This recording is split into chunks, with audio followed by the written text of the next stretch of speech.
Hello and welcome to round 8 of the EERC British Touring Car Championship, the season finale here in Willow Springs in California, I think. I'm joined by Thomas Hello there. and Pascal, as normal, is on the cameras and doing the replays and all that good stuff. You've got we're back with the slightly incompetent and no idea what we're doing commentary team, so please bear with us. This is not our day job. Qualifying is about to start. We've the track is proving extremely slippery for those out there at the minute. It's quite amusing watching the drivers trying to get to grips with it. We've had quite a lot of brushes with the wall. And of course, we've got the championship on the line today with Mike Bell from Scott Sovic, but I think we'll go over the championship permutations a bit later. We're going to move into the qualifying session now, as all the drivers, we're still waiting for a few to join, and a few a bit late. But yeah, qualifying time. Anyone Who you got got any? for? Oh, I was just asking you the same. Okay. Who you got for the pole position? Who looks quick? I'm going to go Jack Nicholls. How about you? Oh, I'm thinking because I can see all the people within the top 10 right now on screen being able to pull one out there in qualifying with the soft tires and low fuel. Because you never know how they are practicing. Like, Yep. for example, when I'm driving, I'm usually practicing for race and not for the qualifying, Yep, because the for race is sure. kind of more important. So you never know what those drivers are doing. Exactly. So Scott Sovic usually finds a way up there at the end of quali, but this is I'd say, a pretty strong rear-wheel drive track, and he, of course, is in the front-wheel drive Toyota, so it could be a bit more difficult for him today. But who knows? As you said, people probably haven't showed their hand fully. As we got the first cars coming out on the track, that's Tony McCoffervan. I think that's how it's said. well, with the championship being on the line there, like it is currently, I can see Scott Sovic and Mike Bell pushing the car really hard and trying to get the maximum out of it and going for pole position. Yeah, for So sure. let's hope we'll see a good fight from those two. And you got all the people who maybe haven't driven the whole season and are low on weight. So you got Gabor Vike has been pretty quick around here. Jack Nicholls, I said, Magnus Ockenhauk, who won last time around at Brands Hatch. These are all new drivers to the championship who are very quick, but don't have any success ballast. So they could. I think they're definitely going to be up there, and they could really throw a spanner in the works for the drivers going for the championship by stealing all the big scoring points, or the big point scoring positions. That's a bit of a mouthful. It can be an advantage to the championship drivers. For example, Mike Bell will hope that those people take away the points so that Scott Sovic can't score as much and therefore can't really catch up. Yep. But So then, on the other hand, Scott Sovic could be leading and Mike Bell is in like 10th, driving behind all those quick drivers, something like that. You and just never know how it turns out. already learned, if it can happen, it probably will happen. Let's just go over quickly while everyone's on their outlaps. The permutations for the championship. So Mike Bell must outscore Scott Sovic by 7 points in race 1, and then he will be the champion. Bear in mind, you get a point for pole position as well. So if he gets pole position, he'll only need to outscore Scott Sovic by 6 points in race 1. And Hunter Boat Simulation must outscore Rookie Monsters by XBRS Designs by 17 points in round 1 Willow Springs. So we've still got both the teams and Drivers' Championship on the line. Scott Sovic has already won the Independence Championship by several hundred points. As the first. Okay. Oh, first set of times are coming in. Fastest minute is Jack Nicholls with a 25.4 from Gabor Vike. Everyone's doing quite similar. Luca Gray right up there, 25.3 for Luke Mitchell. You can never count Luke Mitchell out of pole. As said, all of those people in the top 10 Even further down the grid, they have a very good chance for that pole position. Yeah, we got 21 cars here at the minute, which I think is everyone who signed up, which is a good start. Great. As currently Jack Nichols puts it on the provisional pole with a 118.2, already getting beaten by Luke Mitchell in the first sector. Gabavike in the second sector quicker. Let's see what he can do over the line, and he's quicker with a 17.7. Yikes, that is extremely quick. Yeah, but I don't think that's the most we will see out of these drivers. No, Luke two-wheel Mitchell kiss. coming over the line right now, trying to beat the 17.7 and does it. 17.7. Yeah, would be Maxime Bewley, P6. That's quite an impressive lap there from him. I accidentally turned on my Spotify on my phone. I didn't mean to do that. Magnus Ockenhaug up to P3 with an 18 flat. It's all pretty close up there, isn't it? 6/10 for the top 5. And it's just the first lap of qualifying, so they will for sure find quite a lot more time. Yeah, absolutely. The track is still rubbering in there as well. Now Jack Scott Nichols. Sovic. Oh, yeah. Scott Sovic going personal best in the first sector. Should be coming over the line for the second sector anytime soon. If he Still hasn't. I think half a he's second off invalidated this Mitchell. lap. But in Oh, terms no. of championship fights, it's Mike Bell in 6th and Scott Sovic in 10th currently. Oh, Sovic goes sliding off the track. Pushed a little bit too hard there and finds the wall on the outside. Oh dear. Right, as Luke Mitchell is on another storming lap as well. He's just done a purple as he does 17.3. Wow. Yeah, now we're getting up there. That's going to be very hard to beat. Who else Don't have we count got? these guys out. Anyone Anyone? else setting the timing screen on fire right now? Very wide. Bit loose there on the entry. Carried it through the corner. Going flat out through towards the second to last turn, which can be flat, but it's very scary. Yes, in quali it'd probably be flat, but Yeah. um, Last corner, extremely difficult to hit the braking point there. Car gets quite loose on the entry there. Trying to hit the apex as late as possible to get a good run towards the start-finish straight. Which, touches a bit of grass yeah, and abandons the lap. that makes That was sense. an anticlimax. Trying to go through a lap there. At least the last part. Job Lahoven in the Dynamite Motorsports car. A 132.0. I think he might have had a bit of an excursion somewhere there around the Yeah, lap. I think so. Don't think that's anything Lahoven can show us today. There's still nobody looking like they're going to be beating Luke Mitchell anytime soon.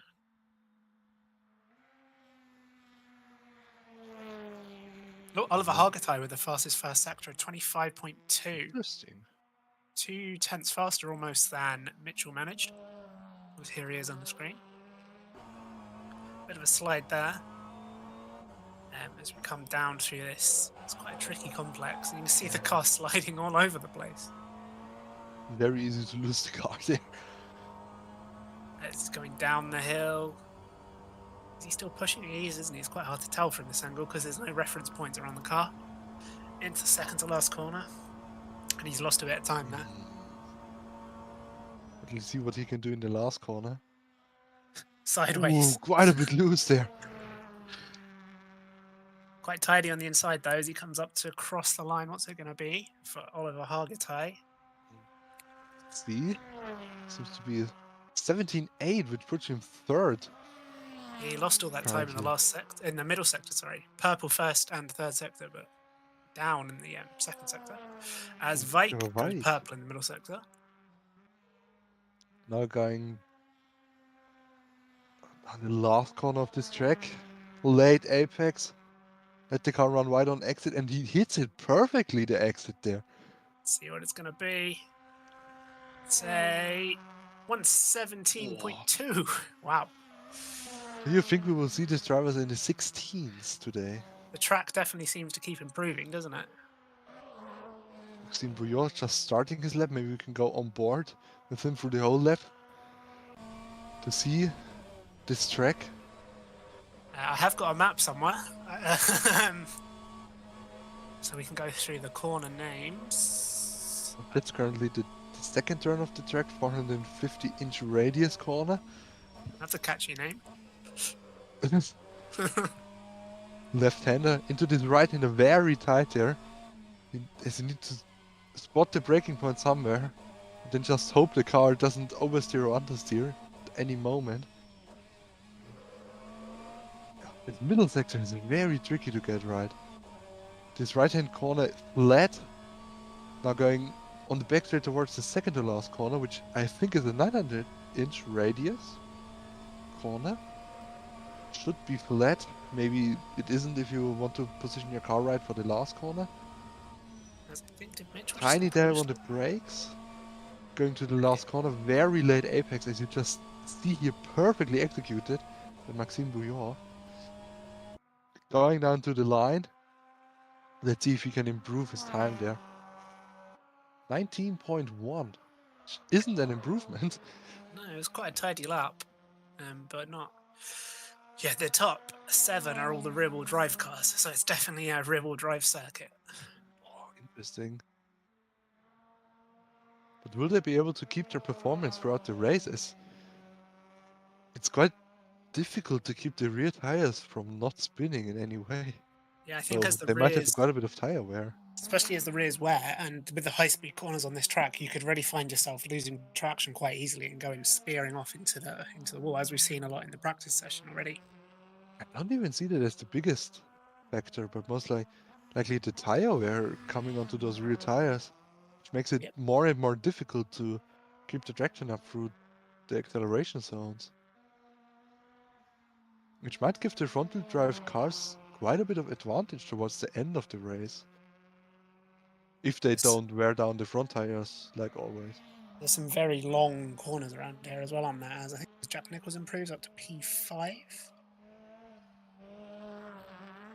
Now let's see Mike Bell going a bit through the grass there on the inside. Ooh, very. Yeah, as you were saying with the tire, what? Yeah. That can happen so easily, and you don't even lose that much time. Like, you lose time, but not as much as you would think. So This is our factor. You're meant to do that, I think, aren't you? basically, Yeah, he's only 2/10 down on the fastest lap time, so he should improve here, I should think. so yeah, let's see. Going over the line right about now is 17.6, which puts him third on the grid currently. Oh, wow. So Hargitay going quickest in the third sector. yeah, 25.1. That's very quick indeed. Let's see. Ooh, no oversteer there. Wow. That's a great run through that last corner. Just kept it planted somehow. Coming across the line. 16.9. Yeah. And it wasn't even a personal best or something, so he went quicker through the last sector at some point.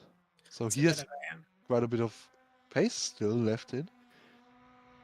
Bit of a hammer blow to the rest of them. Don't think they will like that. No, I don't think they will. I'm sure we'll see Vike and all that coming out on a lap. So who was that just improved? I think that was Scott Mitchell-Malm up to P7. Luca Gray and P9 are now upside down. I'm just seeing out the corner of my eye. Scott Sovic. Yeah, the front-wheel drive cars really seem to be struggling through that first sector with that really, really long right-hand corner. Yeah, I can imagine.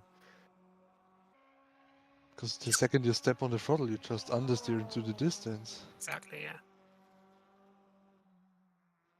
But now around the last corner, very twitchy. But in the second part of the corner, keeping it clean, hitting the apex quite nice. Left a bit of space on the exit for safety margins.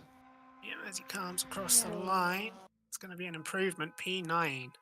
Still 1.4 seconds off Hargitay, though. Oh,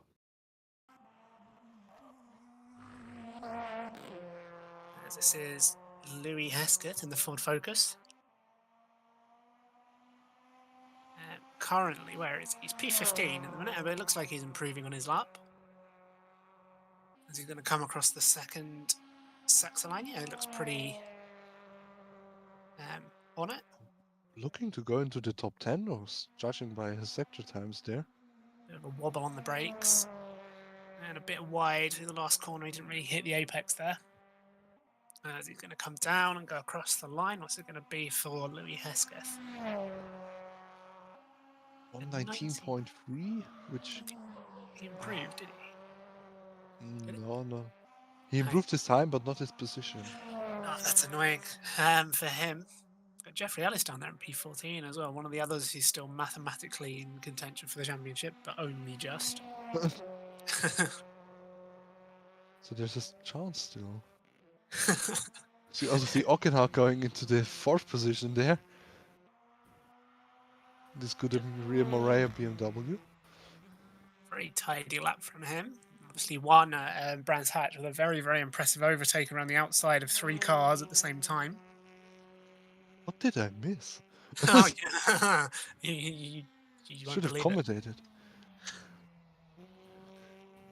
I think Hargitay is looking pretty good here, as everyone's going to be starting their final laps.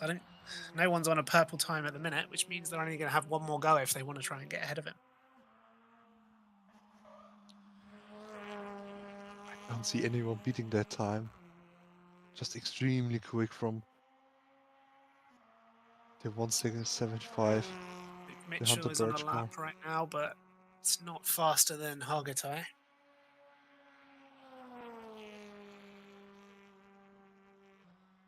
Ockenhau a bit slower as well. I don't think he can go for pole at this run. The amount of time he's already left out there. Improve his time? No, he didn't improve his time. He keeps trying, but he's not there. Ockenhau goes P3. The weakest last sector out of anyone. And Stefan Nelson, he's currently in P16. As the checkered flag comes out. So, who's on a lap? Who can finish that lap? Is that Kiss? Ooh. How did he keep it on track? Great car control from the driver. Oh, no, he just had enough of that, as is Jack Nichols. He's had enough of that lap. Scott Mitchell-Malm improving on his lap. What's he going to do? Goes across the line. 18-0. Improved his time, but he didn't improve his position. Luca Gray very sideways there.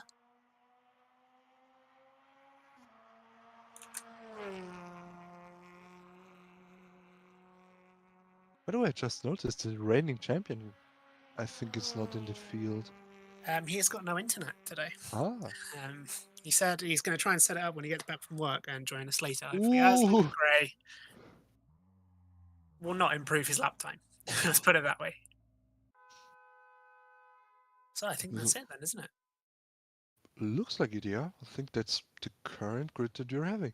With Oliver Hargitay on pole with a 16.9, 3 times ahead of Gabavaichi. Damn. Didn't have that one on my bingo card.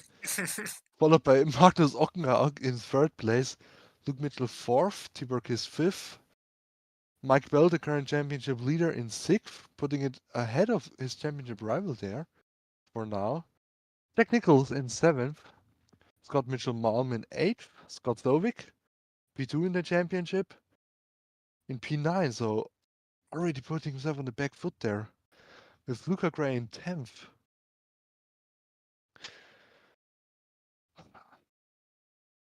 Wow.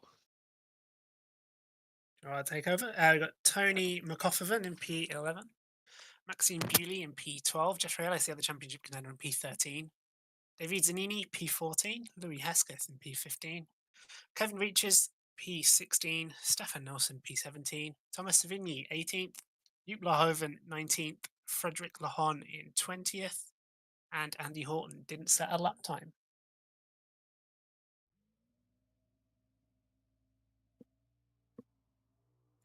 Right, we'll go straight to the race session, I think. I hope so.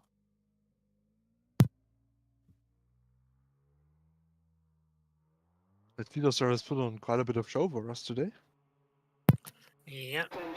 This is going to be interesting. That's one way. I think the first few corners will be interesting to see those drivers which haven't really proven to be the cleanest drivers out there in terms of league racing on the internet. Yeah, and cold tyres on a very slippery track as well, just to help things out. Still got 35 seconds until the lights go out, so the drivers will be taking the time to get onto the grid to check they've got the right tyres and fuel in the car. Top 8, all rear-wheel drive cars. Let's see how the front-wheel drive cars will fare against them in the race session. Yep, it'll be very interesting. 17-minute race, of course. 10 seconds, I think that's everyone on the grid. So here we go. No turning back now. Let's see. As the flag is going to come out. There he is. Through. And it's go here at Willow Springs. Everyone gets away fairly evenly, except for that's got Mitchell Mon back there, who bogged down quite a lot at the start. Hargatai getting away in the lead as that an issue for Ockenhaug? I think he has some lag there. As there's a car spinning at the back, I saw. I think it's one of the Civics. As we're going into turn 3 now, Hargatai still got the lead from Vike, Mitchell, and it's Kiss and Mitchell Malm battling there over P5. Kiss just staying ahead, and you've got Mitchell Malm and Mike Bell. Right behind him, Scott Sovic up a few places in P7. 9 P8 apparently. As there's a 3 wide at the back. I think Scott Sovic got mugged a bit there. Looks like it. Yeah, down to P9 now. Down to P10. Keep up what's going on. He gets back up into P9 now. I think he's battling there with Jack Nichols. Yeah, just saw it in the background there. As it's all settled down at the front, we've got an Infinity 1, 2, 3, 4, 5, 6. So wow. No prizes for guessing what the favoured car around here is. As we're going to complete the first lap of the race. The gaps are fair. Yeah, a bit sideways, but let's go. Yeah. Jeffrey Ellis doing well there. He's made up a lot of positions. That's the advantage from starting a bit at the back there. You can see where the gaps are opening up and just drive through there. Nichols has now got past Sovic as well. So Sovic now down to P9. There's a battle going on between P10, sorry. Battle going on between Gray and Nichols. Nichols trying to go round the outside. Still trying to go round the outside. It's a very, very open corner. Luca Gray stays ahead there on the exit. Is Nichols going to send it up the inside? No, he backs out of it. Luca Gray with great defending there. Yeah, now parking the bus on the apex. Sovic is having a look at Jack Nichols there. It's a very tight corner though. You don't want to get squeezed into the wall. Oh, very difficult to pass on this track with how technical the second sector is. Absolutely. As Hargatai has now got a 1.2 second gap over Vike, who is under pressure, big pressure from Luke Mitchell, and only 0.2 between those two.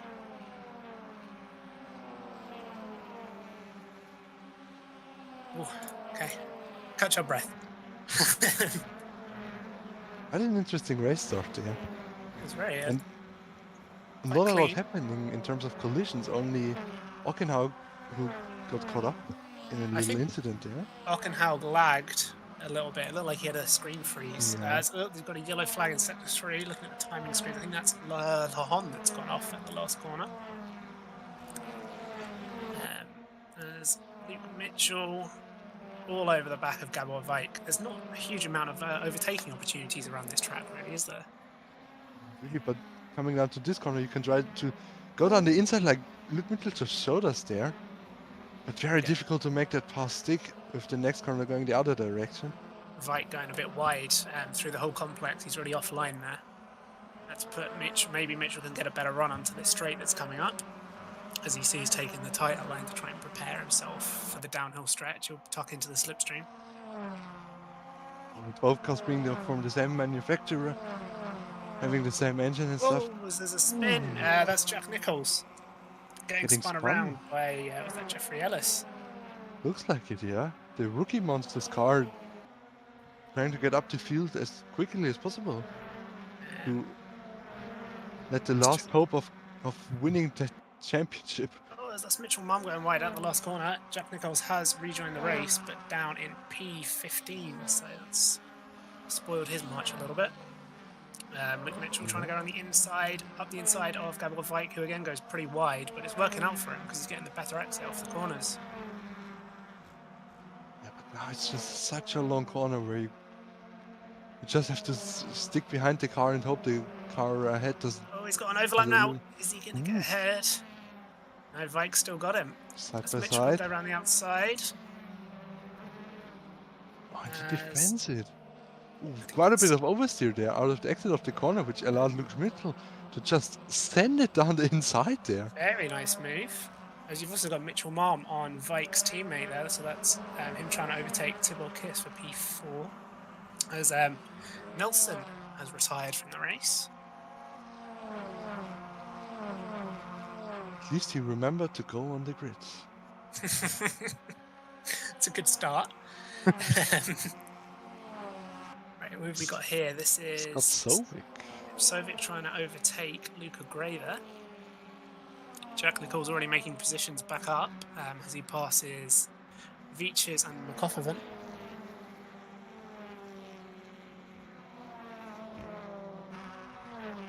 Let's see. All of these cars being separated by something like 3 tenths. Going down to the first corner. Not much you can really do there. Also got Mr. Mom looking at the back of Tibor Kiss. As this is Louis Hesketh and is that David Zanini? No, it's Maxime Bouillon. Hesketh can't quite find a way around that. For these two fighting over 11th position. As Nichols makes a position on Horton there, and Hesketh is going rally crossing. I don't think that works in this league. You'd be surprised. We've got Tibor Kiss and Scott Mitchell Mound battling ahead. I just noticed the position swap, but Kiss still in the normal position. Still where they started. But Mike Bell's slowly creeping up to them. Yep. Behind them. As it stands, this is not enough for Mike Bell to win the championship in this race. He needs a few more points, I think. With him at the minute scoring, this is going to test my knowledge, I think 10, and Sovic scoring 8. So as it stands, it will go to race 2. Is it the MotoGP point system? I don't know what that is. As Mitchell Mount goes up the inside there of Tibor Kiss. Is he going to be able to make that stick? It looks like it. He's got the overlap, but I think, yep, Kiss just has to give up there, and he's running wide. That allows Bell through. So now the championship position's changed. That's Bell into P5, which is... hold on. 11 points for him. And just 8 for Sovic. But Sovic getting overtaken, or he's overtaking Luca Gray? No, he must be being overtaken by Luca Gray, and that's Ockenhaug, is it, trying to make his way back up? There's a bit of a traffic jam here.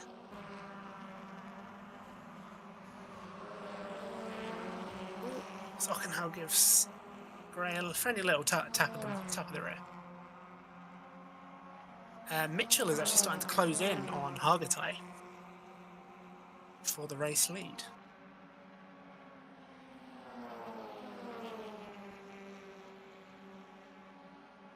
Is there room at the last corner? Ockenhaug is going for it at the inside. That's very brave. Not sure. No. Gray just about holds it there. Very marginal there.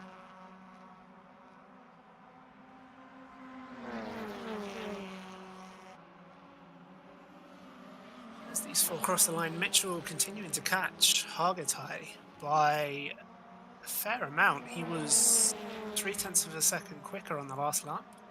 But will it be enough to catch a 2.7 second lead? 8 minutes left. Oh, Sovic's running off the track. Not helping his championship hopes. No, not at all. He's down to 7 points. If he gets Passed by Ockenhauer, that's now 6 points. With Bell scoring 11, 11. he is 1 point away. Oh, yeah, that's Ellis off. Ooh, just about holds it, but loses position to both Ocken. Oh, no, he holds it on Ockenhauer, so he loses the position to Gray. This is very tight between these four. Scott Sovis has to get in front of those people to have a slight chance of even being still in this. He really does. Mike Bell, the favorite currently. Well, probably the favorite ever since. Oh, no, know that's when. Gray. Ooh! Gray spins out of the race. So it looks like he keeps the car going, but well, that's music to Scott Sovic, isn't it? More points for him. Well, one more point now. 7 points for him.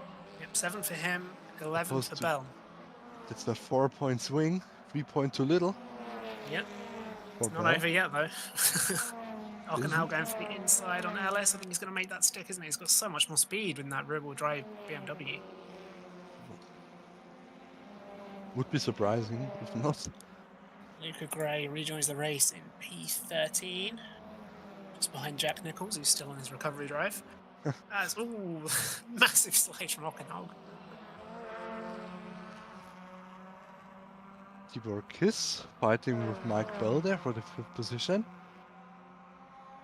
You hate to see it from if you are Mike Bell looking in a mirror. Going down the second to last corner. There's not really any way through here. Bell defends. Mike Bell going quite a bit wide Oh, there. he's in the grass! Off the track. And he's off the track there. Or did he Think fall or was pushed? I think he just... Oh no! Oh, and he on the spins rejoin. out. Wow. Put Scott Sovic in front of Mike Bell there currently. I'm Mike just Bell having a look fuming in the car probably. on my end. There was not contact. As we're going to go to a replay of that. That's a replay of the spin. He did very well not to be collected by another car. Keep an eye on what's happening on the track. Mitchell Malm trying to go around the outside of Vike there. Can't really pull it off. Now trying to get a better line onto the back straight. Getting a bit more tight there. He's now definitely having got an overspeed. quite a bit of run.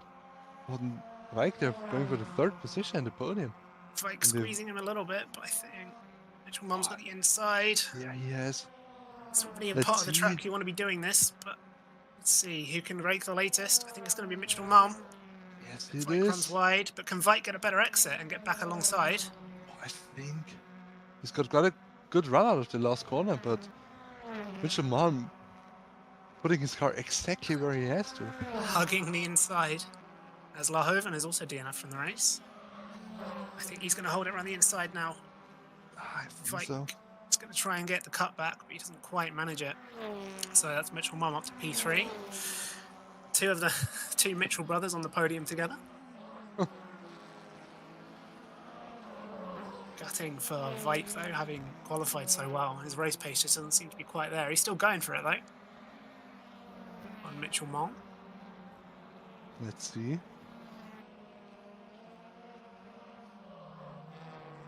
Just trying the wider line through that corner. Mitchell Malm gets a little bit twitchy, but it looks like he's got a bit of a gap in hand now over Vike. And this is Jack Nichols. Jack Nichols. Good comeback drive. It's the rim on the inside there. That is Bewley. Door was firmly shut in his face when he tried that move.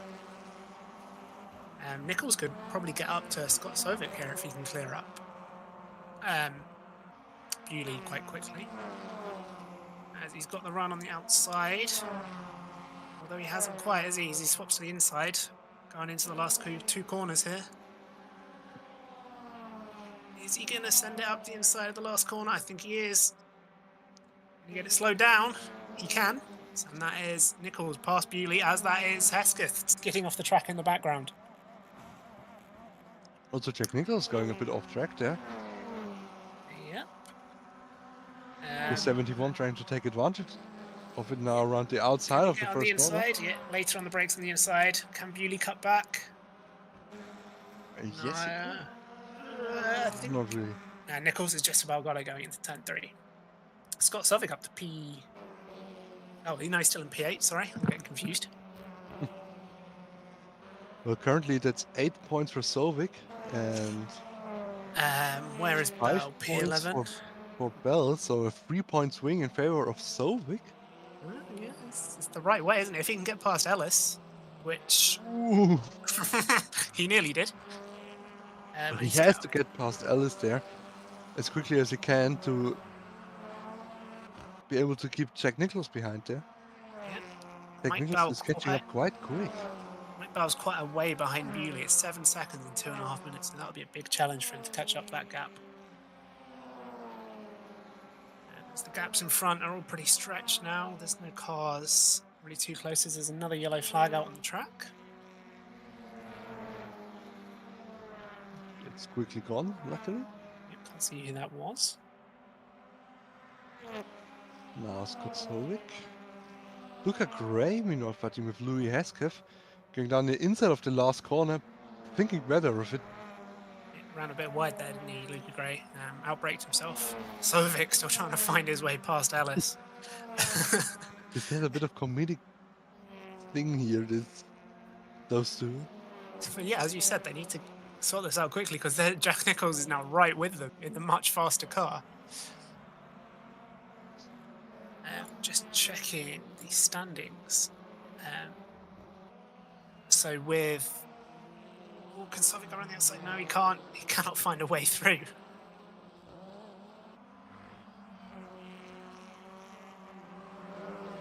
Jack Nicklaus now trying to pounce on it. Trying to get a better run onto the back straight there. As you go on board with him.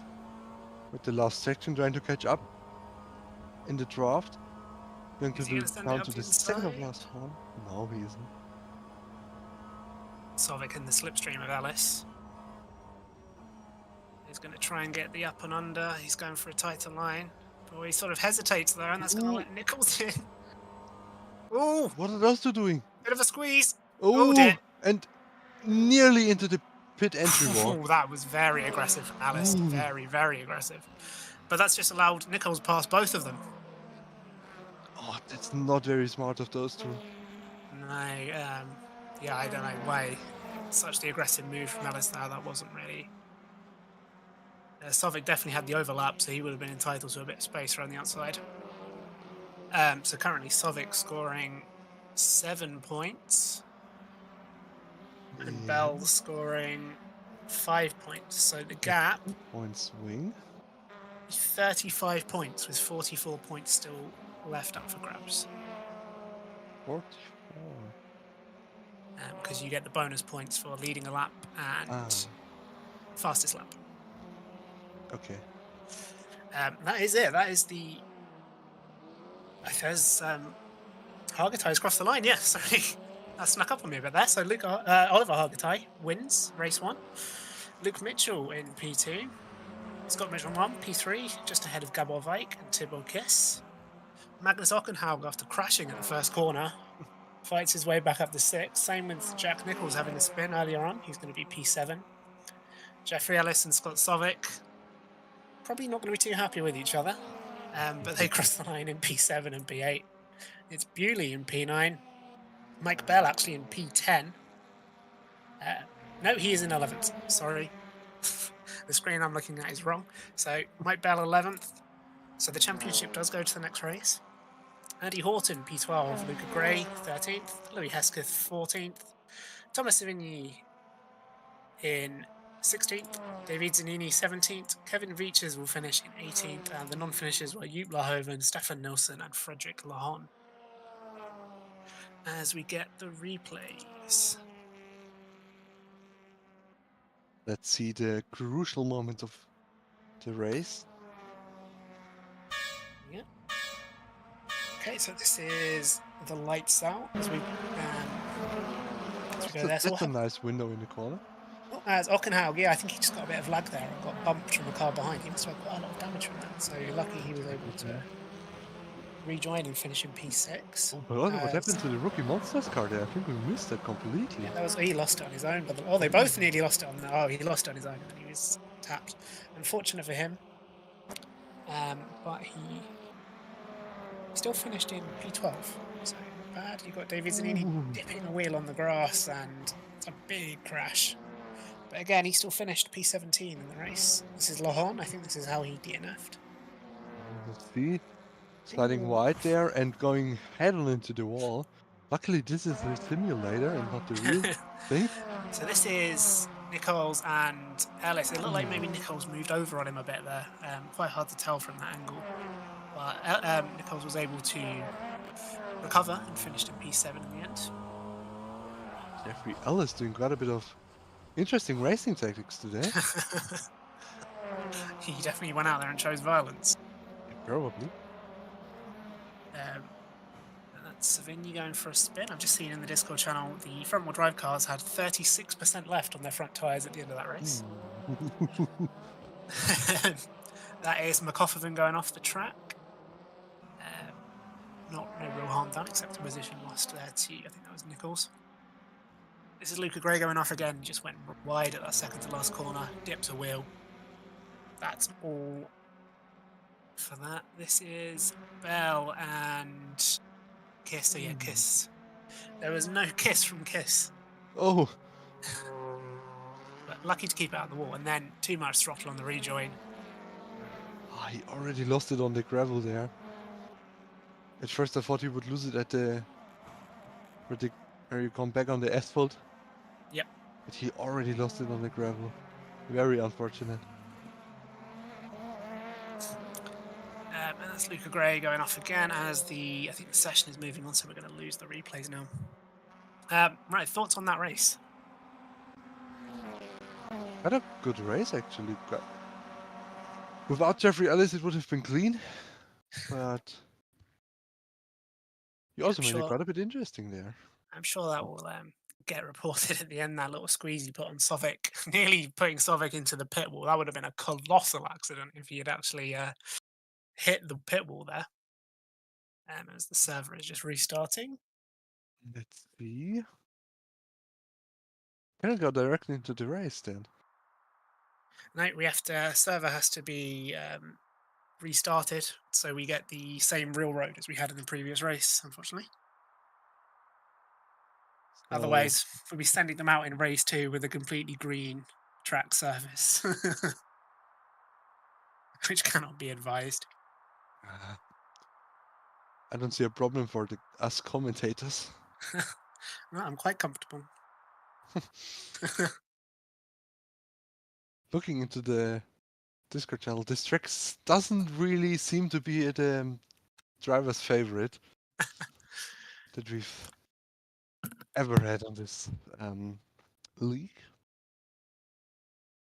Just like Long Beach wasn't really a favorite of the admins. No. I can't quite understand. I mean, you drove there. You have first-hand experience. Yeah, and I enjoyed it quite a lot when we were actually driving. And I wasn't flipping on the front stretch in the rain. So we got a 5-minute warm-up session now, just to allow the drivers to have a quick break.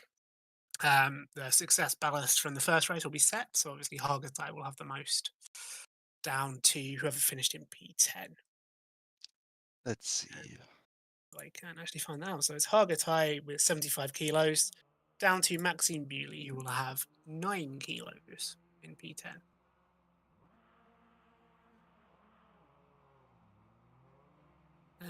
Right, let's fill some time.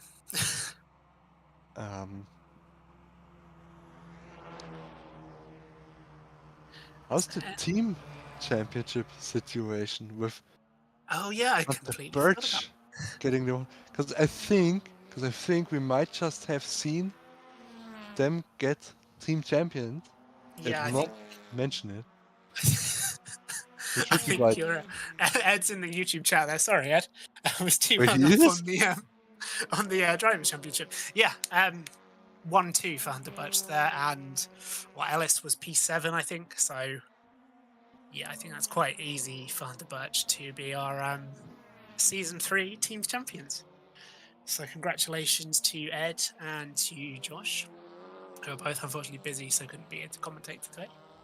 Very unfortunate because you've ended up with us. I don't see the problem.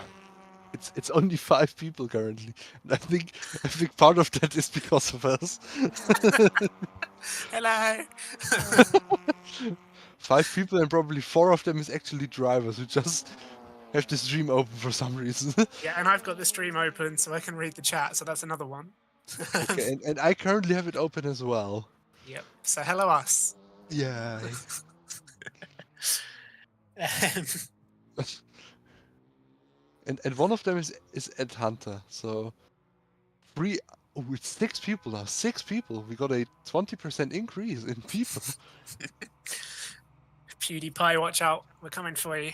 Yeah.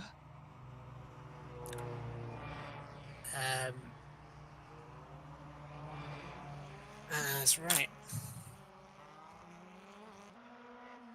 I don't know how commentators fill time. What they usually do by talking about stuff. In We the stream, could just lose talk about connection. how Hunter Birch ended up with the team championship now. They did. It's been a very dominant season. It was quite close at the beginning. But I think is the stream really far behind for you? YouTube? It is, yeah. It just showed me the loading screen. Yeah. No, well, it'll sort itself out in the Well, what do you call it? Processing. how many cars score points towards the championship? Is it the 2 best cars, or is it It's the whole every effort? which makes it really confusing because the amount of some teams change drivers around the season. So it means my, like, I think 6 points or something from Long Beach count towards their team's championship. Yeah, and hey, if you hadn't scored them, then I think they would have gone to race 2. Edward Hunter. You can leave me a thank you message on Discord.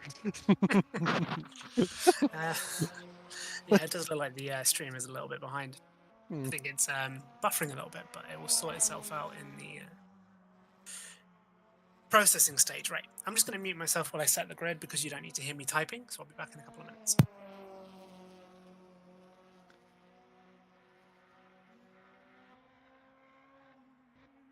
Let's meanwhile talk about the grid that Nick is setting currently. It will be the finishing order of the first race. Just line them up and race. And let's see what they will do this time. In terms of tire situation... Ooh, where is it?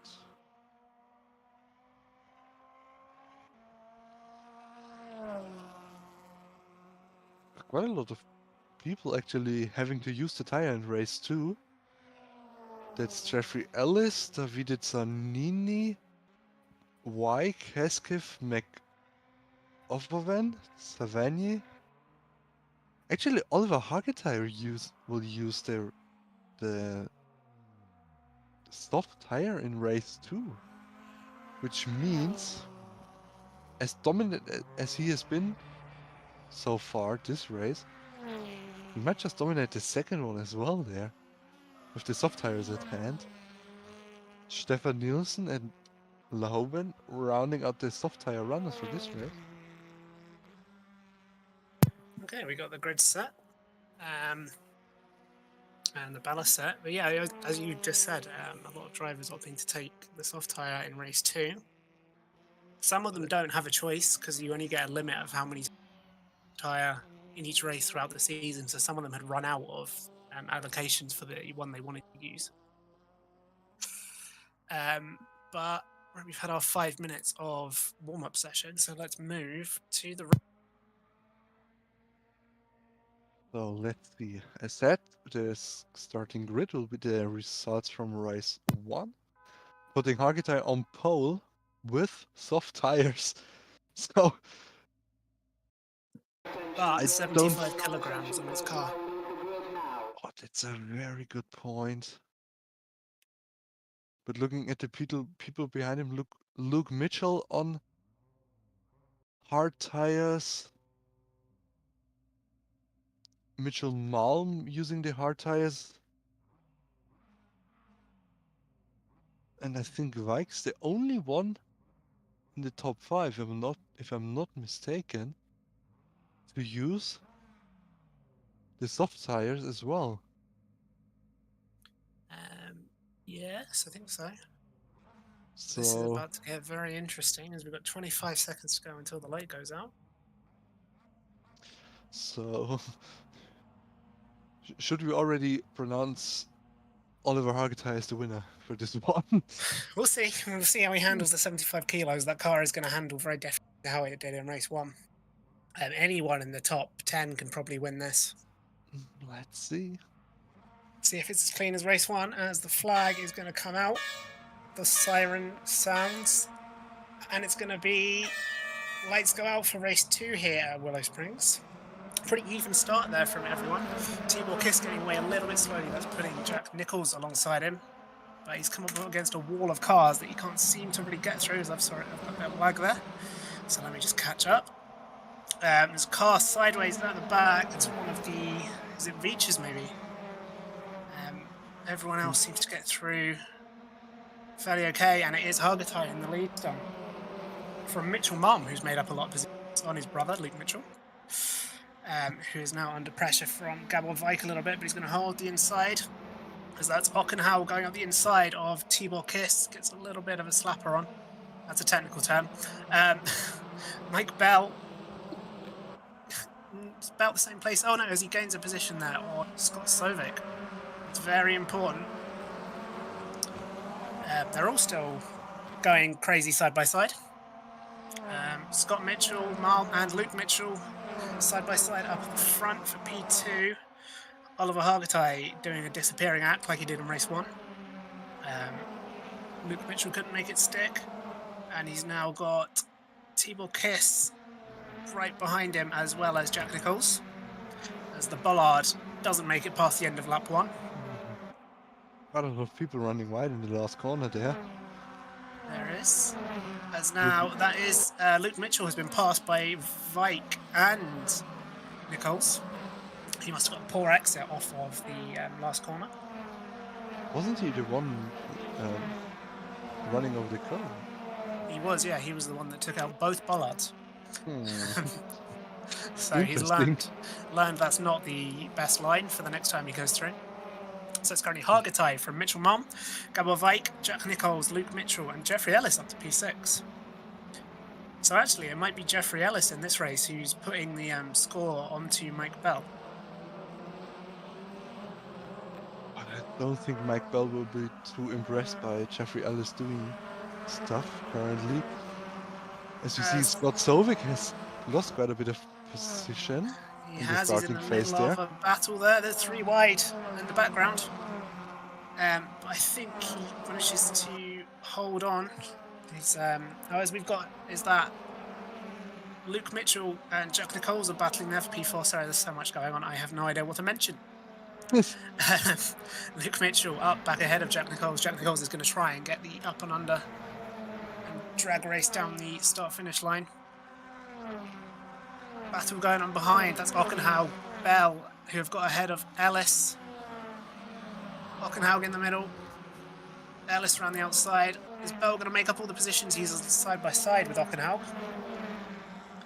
Ockenhau with the inside now into turn 3. Runs it a little bit wide. Still there, still there, still there. As Ockenhau, yep, cuts across, and I think he's going to get that position. So that's Ockenhau up to P6, Mike Bell in P7. So currently, as they are running, Mike Bell outscoring by 6 points. Yes, to keep it alive in this race, Sovic needs to outscore Bell by about... What are we on now? The gap is 37 for the first race, came in at 33, so he needs to outscore Bell by 11 points in this race to keep it going to race 3. So Bell needs to score 11 points over. No, Sovic needs to score 11 points over Bell to keep the championship going to race 3. So if And how many? Bell finishes ahead of Sovic in any way, then Bell has won. Okay. Which currently looks quite likely. Yeah, Sovic looks to be struggling a bit here, doesn't he? Luca Gray DNFs from the race, as does Lahoven, and Reaches have DNF'd. So maybe there was an accident we didn't see there. Oh, Lahoven blew his engine up. Oh. Oops. Interesting. Very interesting. As it starts to settle down a little bit, but it's not for Sovic, who seems to have... Who's that behind him? That's Hesketh right over his bumper. I wonder if Sovic's maybe got damage. He's not pulling like you'd expect him to. I think he's just caught up behind the cars in front of him and can't get past. Because the pace seems to be there with how close he can stay up with Maxime, who you're there in the 71 car. So I think the pace is there, he just doesn't have the drag position for it. Yeah. Jack Nicholls behind Mitchell there, going for the 4th position, 4 attempts the gap between those two.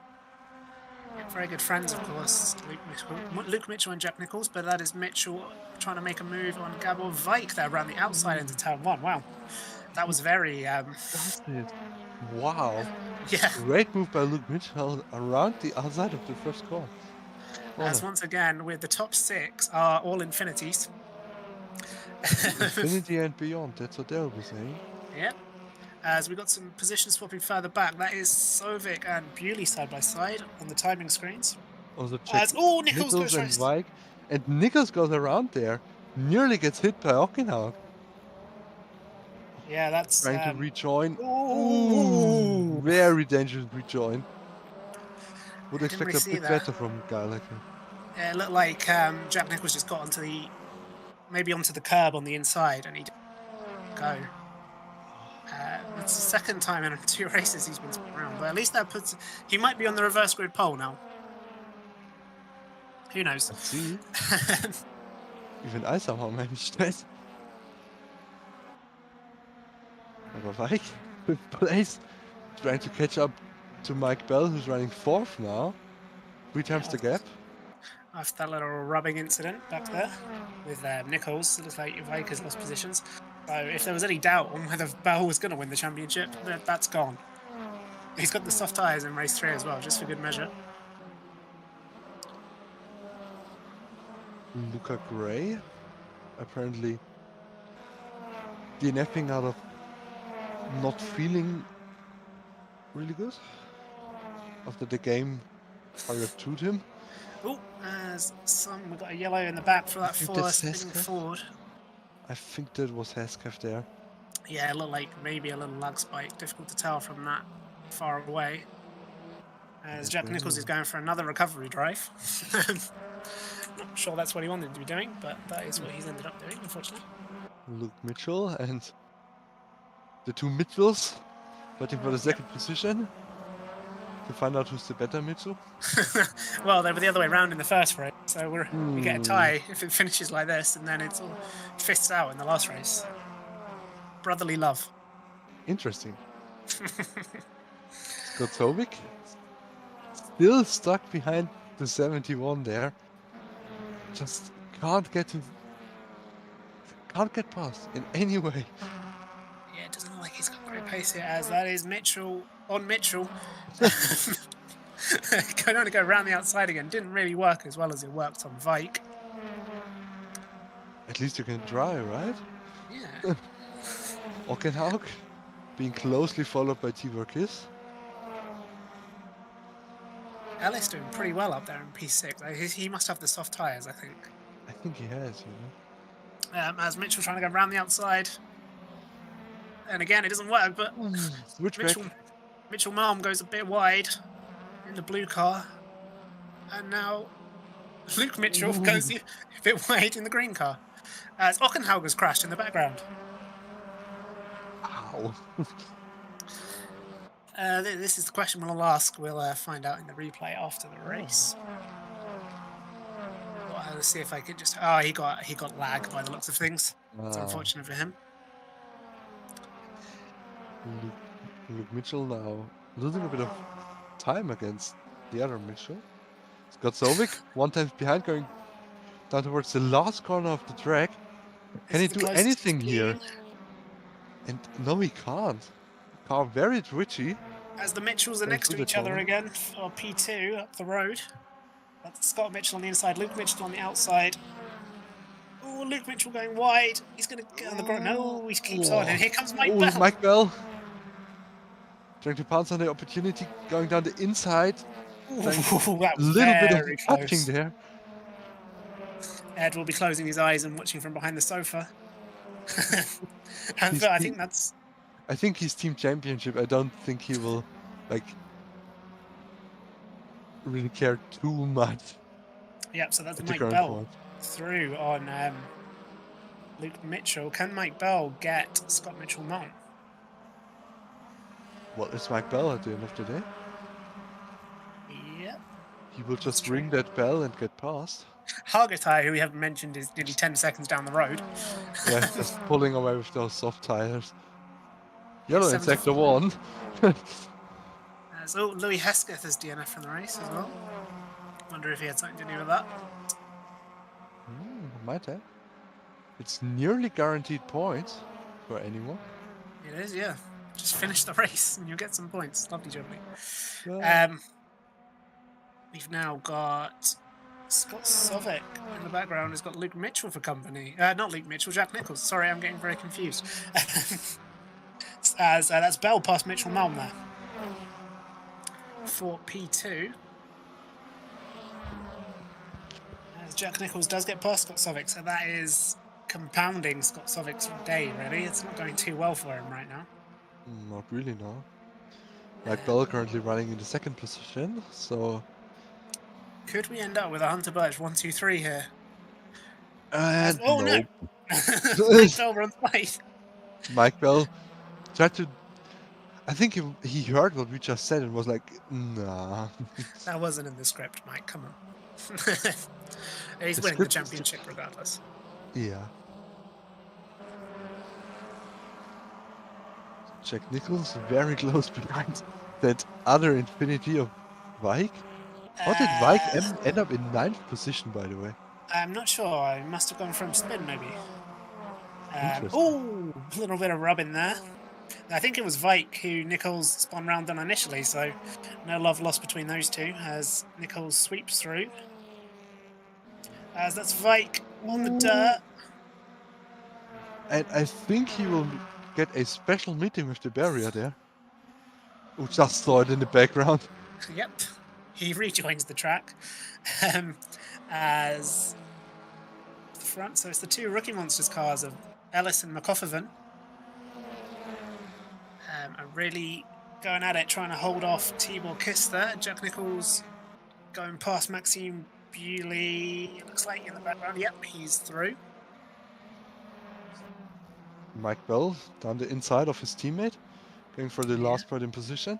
It's hard to tell which one's which. Looks like Mike Bell is stuck behind.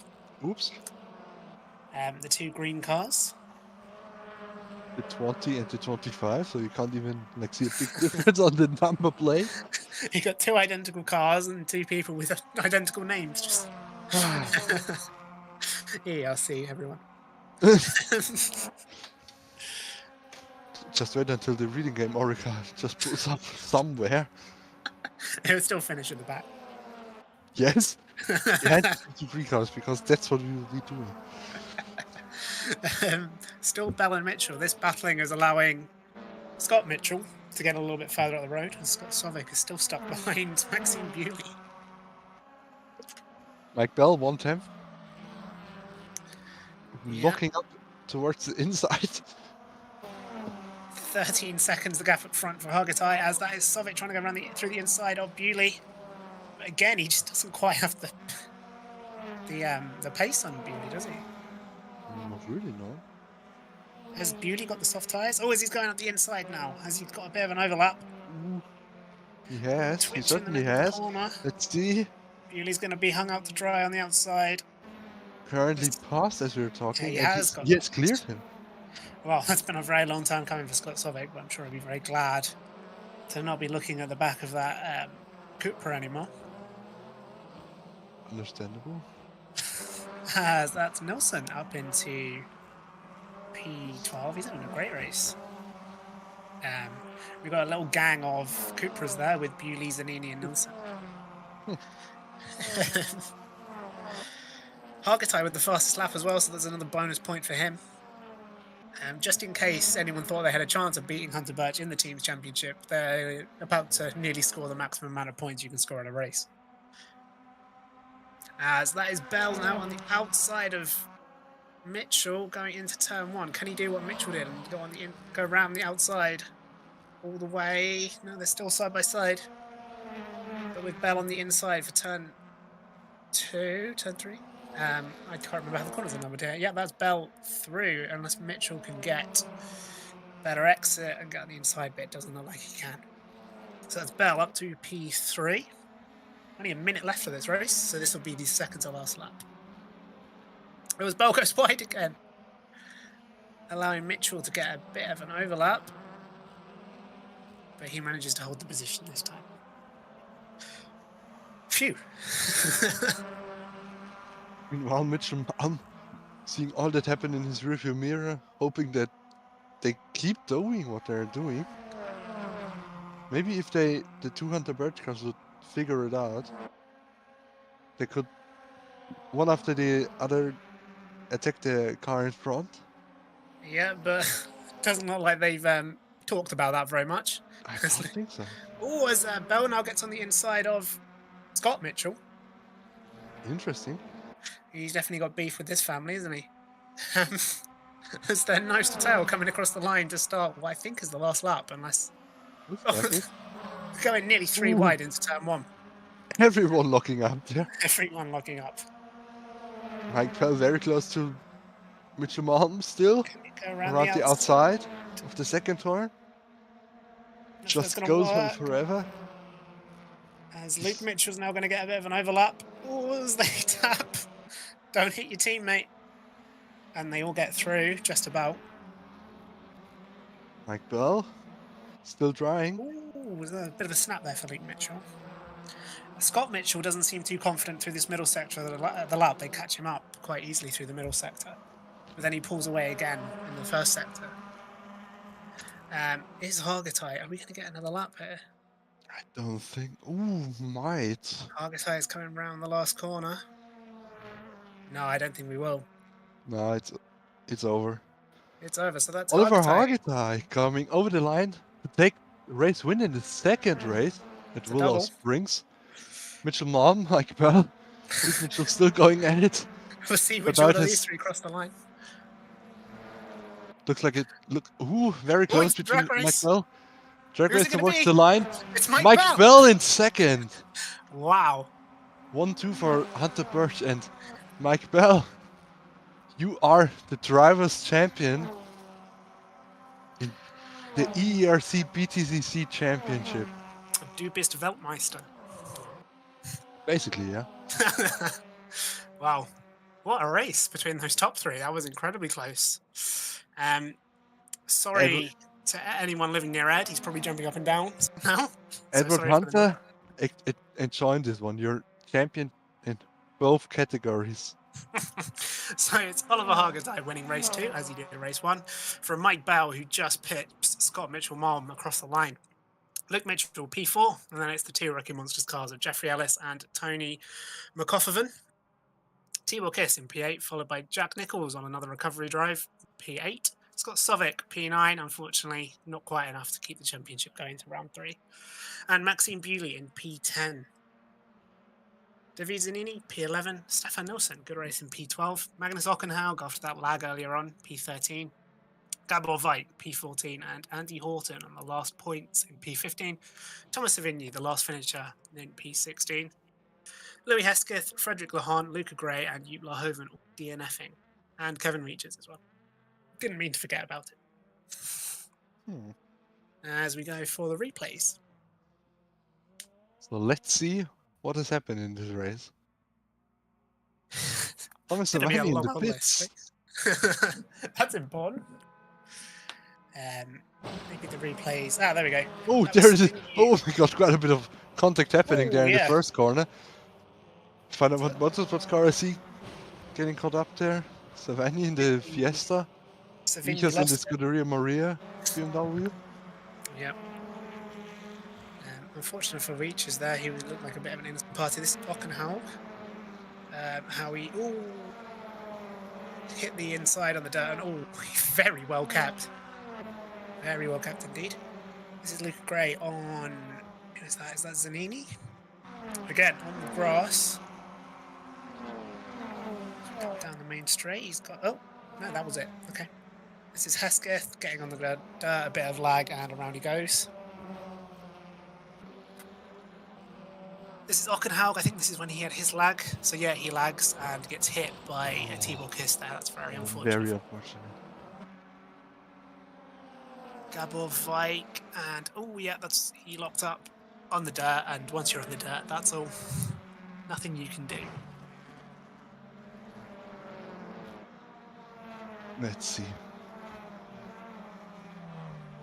It's Bewley. You're running a bit wide.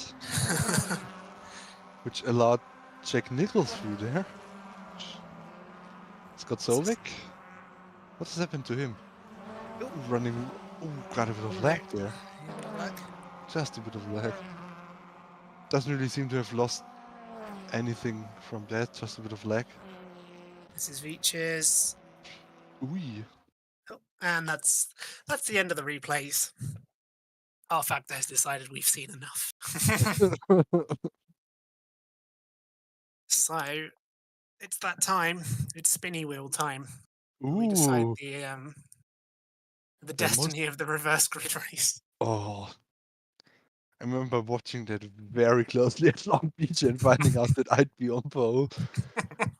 God damn it. I think you guys did it with a bit of like... I would say you did this on purpose. Right, okay, here we go. Let's spin the wheel. Spin, going around, and it will be... P10, so that's Bewley on pole. Same, that's the same as last time. He was on pole in the race 3 at Brands Hatch. So happy hunting ground. So the grid will be from P10 or from P1 to P10.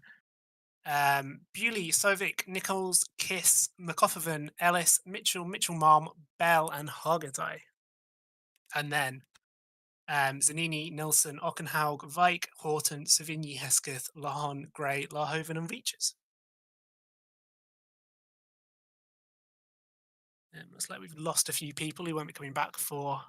They had such a good experience in race 2. They've decided that they'd rather not compete in race 3. No, it's always better to have a very good race and it gets followed up by a bad one. So just not have the bad one, you know. Yeah, for sure. Makes sense, right? Yeah. Great. So we'll move to the warm up.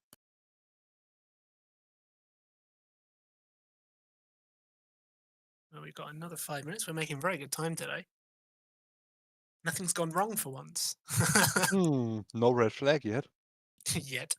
That's what race 3 is for.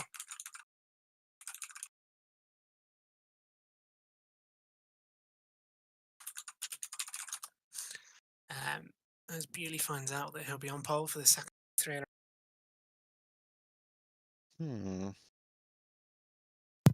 Let's hope he let's hope he does not do what he just said on the Discord and just crashes into the pit entry wall like a medley. If from all the moves I've seen in real life racing, the move Carl Larson pulled at the last race, that's certainly one of them. Holy shit. Gotta go off topic there for a second, but like that was a move. Bewley's got the soft tires for so he'll be hoping and praying he can hold on to that. Scott Sovic in P2 for domination. Yep. We gotta be nice to Remco, of course. Yeah. Our new best friend over at the endurance side. Yep. Oh, Remco the server man, as he's now known. hmm.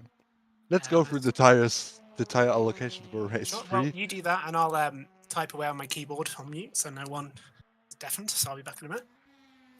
So for race 3, it's not as much people on the soft tires. It's Maxime Bouillon, Tibor Kiss, Chris Hood, Ockenhaug, Mike Bell. Just winning the championship and then going on the soft tire, so I think he'll be having quite a bit of fun out there. Andy Horton, soft tires, and Louis Hartley, the last of the soft tire runners for this race. The last race of the season. So let's see.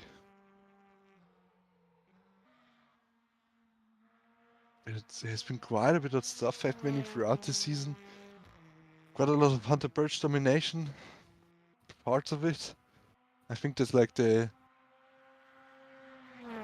8th round that they've won in a row or something like that. If I'm not mistaken. Oh, I forgot Brent's Edge. So Edward Hunter and the whole team having quite a bit of celebrating to do tonight. Yep. And Brands Hatch, of course. Luke Mitchell winning race 1, but then getting disqualified later on for using the soft tires. Unfortunate. No one's done the same thing today, but we'll only find out long after this because it takes ages to go through the tire choice. But I remember that for next season when I'm full time in the quickest car ever. Well, who knows what's happening next season? There's a lot of fundamental changes planned. So we might. Do we already have information on the next season that we can tease to the viewers? I've already got a calendar in my head. Year? It's not this year, no. Okay. Okay, then there's probably not much that's actually planned right now. I need a break, you know. I guess. Yeah, probably I'd say February, March time. But yes, we've already got some big things in the planning. This could be the last race for a few of the cars we're seeing on the grid right now.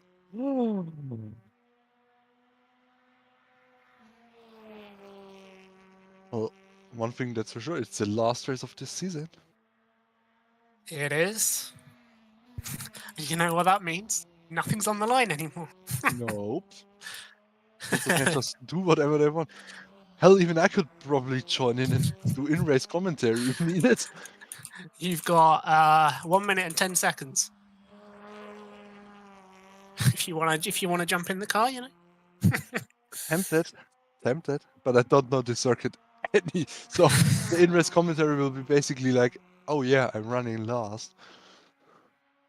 So let's see, last race, last start of the season. Not to forget as well, race 3 as it has all season is random weather. Oh. So in case, you know, you wanted a bit more fun, literally anything could happen in the next 20 minutes. Maybe you should have put the random weather on like the heaviest amount of rain that's possible. That would have been fun.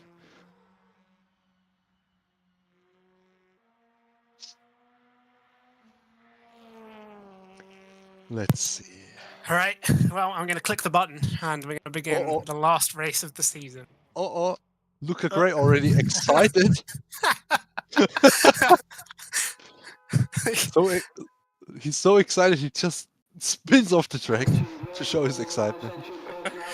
Let's go through the quick grid. You're on pole, Scott Sovic in second, followed by Jack Nichols and Tibor Kiss in the second row. McGovern in the third row, alongside Jeffrey Ellis. The two Mitchells sharing the fourth row, with the new champion, Mike Bell, in 9th place, trying to catch up as much as possible on the soft tires in this round. with quite a bit of success by this, if I'm not mistaken, for his second place in the last round. Joined by Oliver Hargitay in 10th, Davide Zanini, Stefan Nielsen in the 6th row, Ockenhagen Weik in the 7th row, Horton Savani in the 8th row, Gray, Larhoven, and Wiechers rounding out the grid for this race. As So Bewley is not on the grid yet. along the way, we have lost 2 people. We have. It's as the flag is coming out, Bewley joined the grid right at the last minute. I mean, and we are green. Quite a good start from Sovik and Nichols there. Already storming into the lead. Oh, wow. He's got to have the inside for turn 1, so that is Jack Nichols going to take the lead into turn 1. Sovik and Bewley, as that is Kiss being sent off. Everyone else making their way through turn 2 now. Got the 2 rookie monster cars side by side. Scott Sovik still trying to find his way past Bewley, who's also trying to find his way past Nichols. You got... there's a spin in the background. That was Hockenhaug, I think. And was it Bell? I think it was Bell. Good job he's won the championship already, isn't it? just doing the no fucks given route. They're just driving into anyone there. Like Bell. Jack Nichols checking out a little bit at the front. I'm just going to take a minute.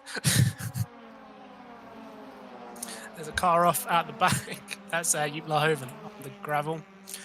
As Mike Bell is now in last.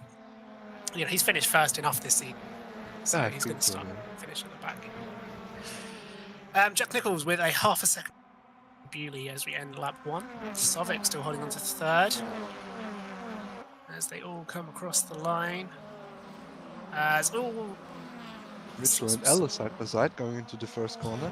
Some spinners in the background to turn the final corner, as Lahoven and Wiechers both DNF from the race, so it's probably who those were. Jack Nichols is not running away with it, is he? Bewley on those soft tyres is proving to be a worthy adversary. Yeah, quite interesting for him. Luke Mitchell and McCoffervan are battling there. Mitchell on the inside, and he makes that position stick. It's now Ellis and McCoffervan mates in Tom side by side. Nielsen is going off there, I think, in the background. It was indeed. He's pointing the wrong way as we speak. And rejoining onto the track. Okay. Quite a bit of accident happening at the back there. What has happened there? It might have been related to a rejoin, from what I could see. Unfortunate. As Luke Mitchell is already up to P4. That's going to be dangerous. Everyone's not going to be too happy seeing that. No, he's relentless. Someone has to win the last race of the season, right? And everyone wants it to be them. Well, the 16 of them that are left anyway. Stefan Nielsen, meanwhile, dropping out of this race. Yep. Scott Zoe with the quickest lap so far. Trying to catch up to the 71 once again. So that's Mitchell Mum trying to go around the inside of Jeffrey Ellis. Has he made it stick? He hasn't. Ellis goes round the outside and manages to hold on to that position. Mitchell Mum and Hargitay both trying to come through the field together, having both finished on the podium in race 2. Nichols only a 10th ahead of Bewley. Oh no! Nichols spins! Was there a bit of contact? I'll need a replay what of that happened one. There? But now Sovik trying to pounce on this opportunity on Bouillon there. Yeah, and now Mitchell is right there as well. 3-5 for the lead currently. Bad luck for Look Jack at the back there. Look at the back there. McGovern is still in this. He is indeed. I still wouldn't count out Hargitay and Mitchell Malm as well. They are not that far off the lead, and we've still got nearly the whole race to go. As far as I can work out... Oh no, that's Mitchell Malm spinning. First. Oh dear. As far as I can work out, the real weather the random weather this time has just decided to make everything unbelievably hot. The weather is currently 35 degrees centigrade. Oh, As I think it's that Mitchell Mom DNF from the race, unfortunately, from that spin. As like Luke the whole Mitchell I is think the up to word was fine. P2. Trying quickly to catch up to the 71 car to get past it as quickly as possible.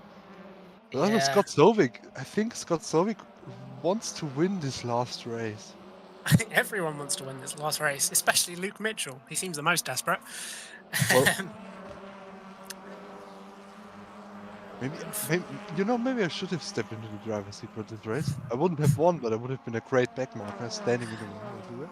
But I wonder, even if Bewley wins, was he involved in that crash with Nichols? So he could, even if he wins the race, he could still receive a penalty after the race, if there was any contact there. But first of all, let's see who wins. Yeah.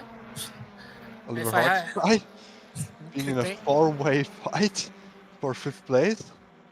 Luca Gray doing a bit of a bump and run at the exit of the last corner, which turns out that it did not work. Hargitay, there's 4 wide or 3 wide going into turn 1. Oh, that's not going to work. That's Gray on the inside. And Hargitay going around the outside of both of them. Wow, Ellis the big loser there, losing 3 positions.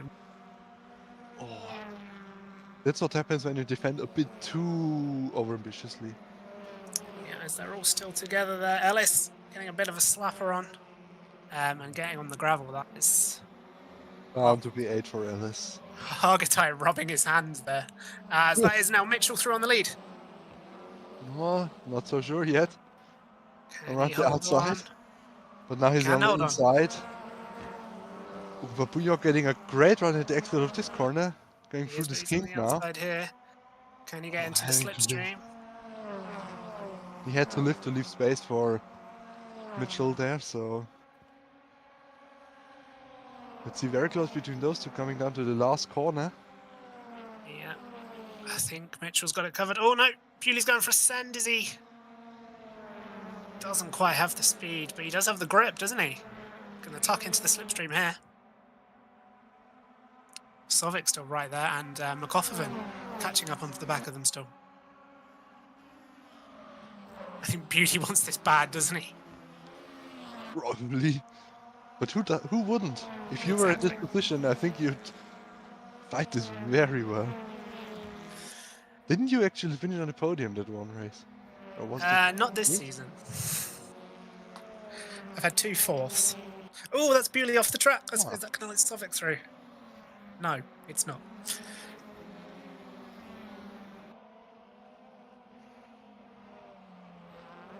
Well, I think that's the fight for the win, Gordon. I think Mitchell will just pull away like crazy now and win this race by 25 seconds. Yeah, with the track temperatures being so stupidly high as well, I wonder if that's not going to help the old tyre wear, is it? Weather is currently 35 degrees air temperature, 41 degrees track temperature.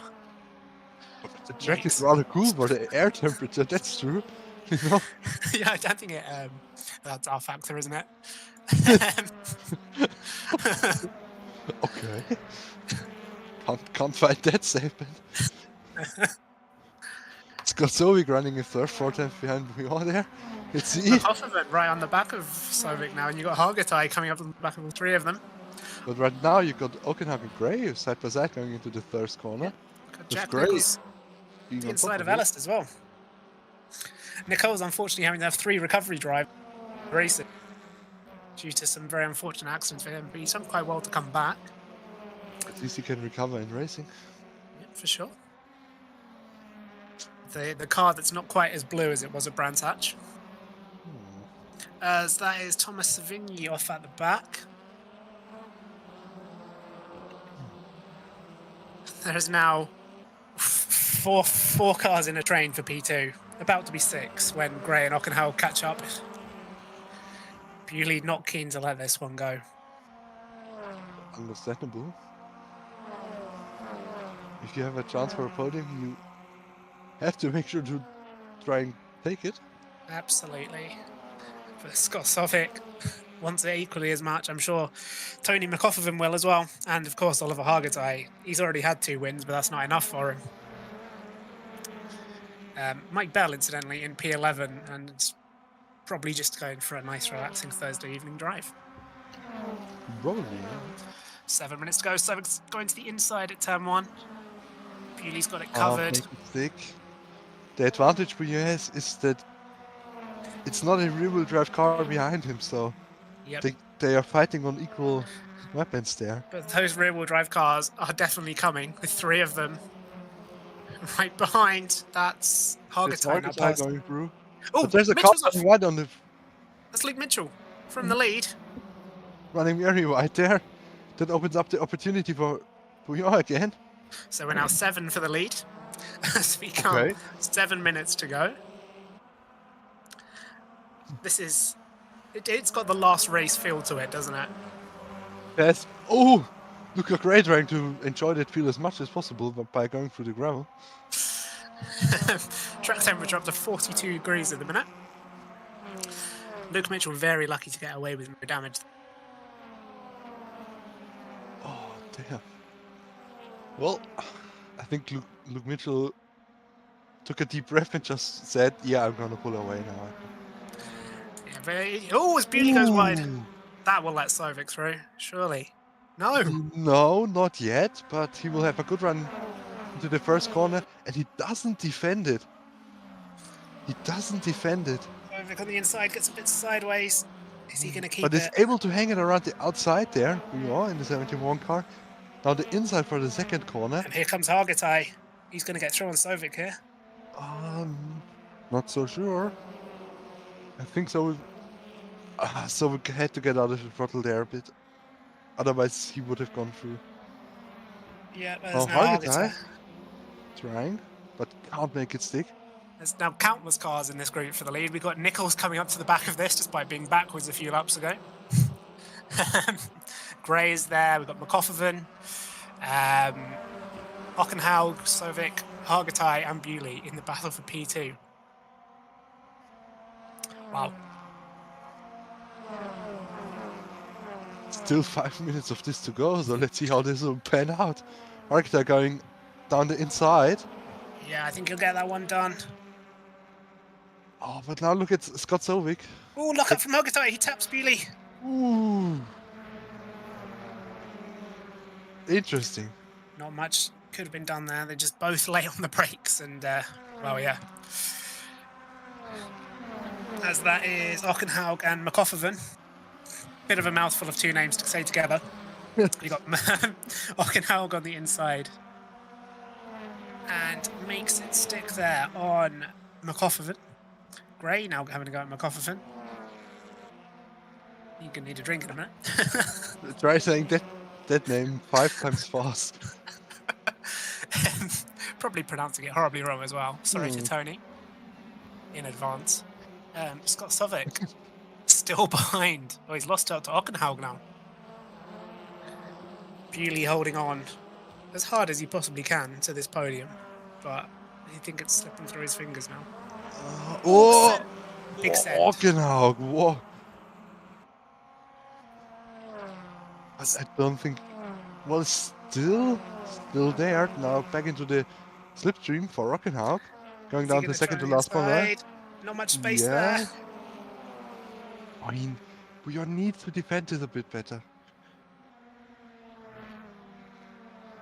Now getting a okay run through the last corner there. Hockenhaug very close behind. 2 cars going wide into the gravel. Smoke screen, you can't see what's going on anymore. I couldn't really see who that was. Nichols makes up a place on Gray and is now going for a move on McCoffervan, is it? No? Quite? I think so. Still those 2 trying to go at it. This is Kiss. Kiss and Jeffrey Ellis. Side by side into the second turn. Tibor Kiss at the inside. Currently pulling ahead. Both holding it out. Ellis is going to run out of space here if he keeps on. Yep, he has to concede. Oh, Bouillon now. Behind Hockenhaug? Did we miss that? We did indeed, yep. But it looked like it was going to happen for a while. Sovic, though, has been stuck behind Bewley the entire 3 races. Hargatai also raiding in Mitchell fairly quickly. Were both of them on the same tire? Yep, Hockenhaug with the fastest lap. So he's not out of this either. Top 3 still in this, you say? Let's see. Let's also see if Scott Sovic can finally break through to pass the 71 car. I think Maxime Bewley probably is going to be my driver of the day. He's driven extremely well in that car that he said many times he doesn't like that car. Understandable. But I'm sure Scott Sovic doesn't like looking at the back of it much either at this point. Yellow in the last sector. Yep, traditional at this point. It will be easier to say when there isn't a yellow in the last sector. Zanini, it looks like. As that's Gray now going for a move on Nichols. Nichols has got the inside line. Puts a bit of a squeeze on Gray. Is Gray still going to go for it? No. No room there. Unless you want to end up in a concrete wall. Sounds nice. Yeah. Given the track temperatures out there, it sounds like the best option. As I think we're about to come on to the last lap of the season. Luke Mitchell. Yeah, looking like it. Very quick lap round here, only 1 minute 17 seconds. It's our shortest track of the season, I think, except maybe Silverstone. Well, it was only like half the track, so. Jack Nichol's going to try it on McCoffin. He's got a run here. Scott Sovic's finally got a run on Bewley. Can he do it on the last lap? Let's see. Last lap of the season. Can he finally get past the 71 car? No. Looks like he can't. Poor Scott. Fighting for the championship and then can't get past. Hockenhaug is caught right up to the back of Hargitay as well. Yeah, just noticed that.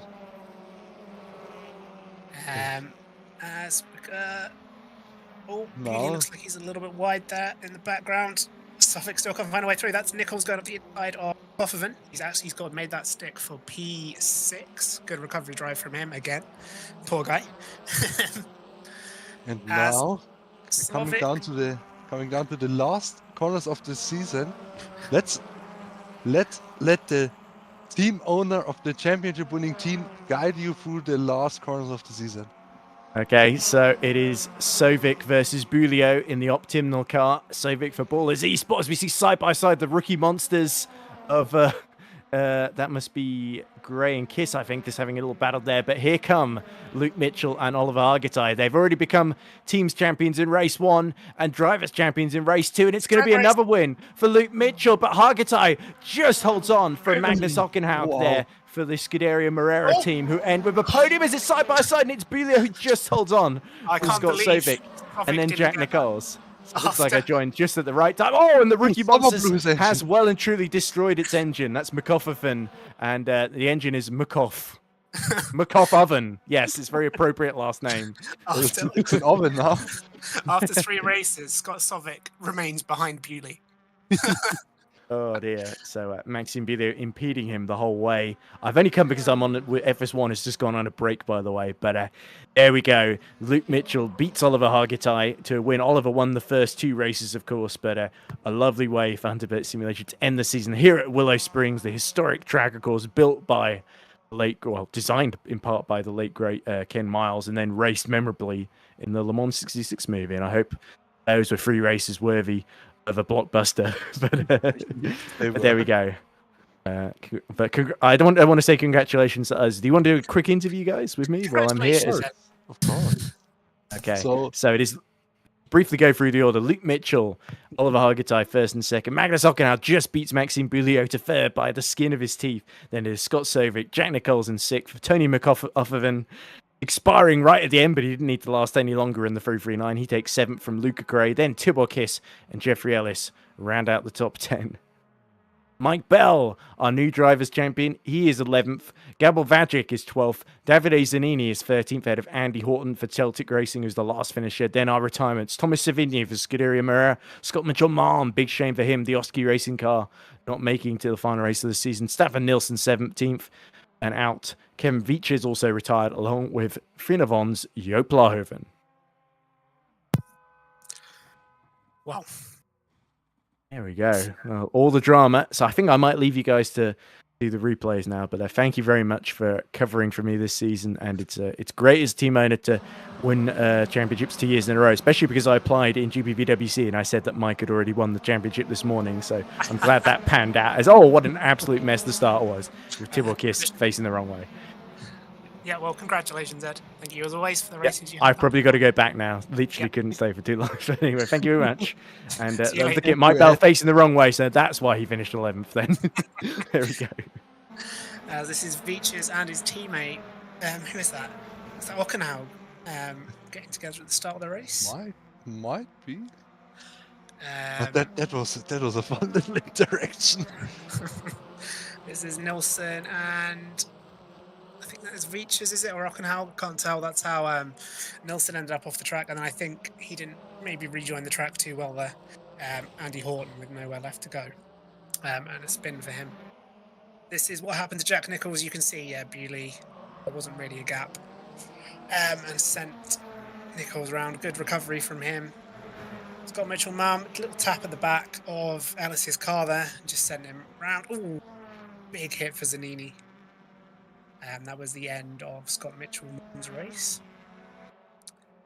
This is Savigny, braking quite late into the last corner. Some would probably say too late, but don't worry, the wall will stop you if you forget to brake. That's fine. That's what it's there for.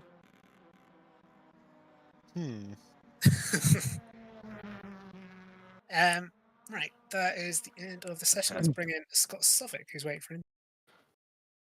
Welcome, Scott Sovic, for this quick little interview.